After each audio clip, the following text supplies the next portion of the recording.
জমির ধান খেয়েছে গরু, আর এ নিয়ে বিবাদ দায়ের কোপে হাতের 3টি আঙ্গুল হারালো গৌতম নায়েক। অভিযোগের আঙ্গুল সুদাম তাঁতির বিরুদ্ধে। ঘটনা কমলপুর থানার অন্তর্গত মহাবীর পঞ্চায়েত এলাকায়। অনেক সময় একাংশ মানুষ উত্তেজনায় বশীভূত হয়ে এমন কাজ করে বসে যা রীতিমতো হাড়হিম করা ঘটনা। এমনই ঘটনা ঘটল কমলপুর থানার মহাবীর পঞ্চায়েতের নতুন বাগান গ্রামে। শুক্রবার সকাল প্রায় 9টা নাগাদ কমলপুর থানার অন্তর্গত মহাবীর পঞ্চায়েতের নতুন বাগান গ্রামে গৌতম নায়েকের ধানের জমিতে গ্রামের সুদাম তাঁতির গরু ধানের জমিতে প্রবেশ করে ধান গাছ খেতে শুরু করে। তখন গৌতম নায়েক সেই গরুর মালিক সুদাম তাঁতিকে ডেকে এনে ধানের জমি থেকে গরু নিয়ে যেতে বলে, আর এতেই শুরু হয় দুজনের মধ্যে বচসা। অভিযোগ, একটা সময় সুদাম তাঁতি তার বাড়ি থেকে দা এনে গৌতম নায়েকের মাথায় কোপ দিতে গেলে বা হাতে আটকানোর সময় হাতের 3টি আঙুল কেটে পড়ে যায়।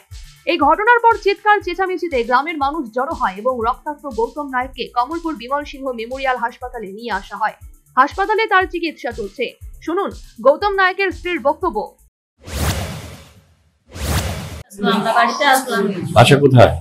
বাসা মহাবীর নতুন বাগান। আচ্ছা, গরু ধান খাইছে, ভাই আসলো বাড়িতে, মা বুড়া আসলো বাড়িতে। ভাই কইছে ভাই খেতটা যে দেখিয়া কত রাজনীতি করছে। তো কৌনের পরে দাও লইয়া বাড়িতে দৌড়িয়ে আইছে, আয়া বাইরে টা ফালাইছে, ভাই ধরে লাগছে হাতটা ধরার পরে টানছে, একের আঙুলটা গেছে কাইছে, এরপর আবার বুক ফালাইছে, লাগছে এখানে একটু লাগছে। আপনি কি হয়? আমার ভাই। নাম কি? গৌতম নায়েক, মাসে সুদাম তাঁতি। আমরা কাজে গেছিলাম সকালে ঘুমতে উঠিয়া। আচ্ছা, সব মায়েরা দৌড় দিয়া গেছে, কই পিসি মা দৌড় দিয়া বাবা জানি কিতা করছে, হাত কাইটা লাইছে, সুদাম তাঁতি দেখবাই আমরা পাতা ফালাইয়া দৌড় দিয়া। এই ঘটনার খবর পেয়ে হাসপাতালে ছুটে আসে পুলিশ এবং ঘটনার প্রাথমিক বিবরণ নিয়ে তদন্তে নামে। অপরদিকে এই হাড়হিম করা ঘটনার পর অভিযুক্ত সুদাম তাঁতি গা ঢাকা দিয়েছে। Bureau report, news vanguard.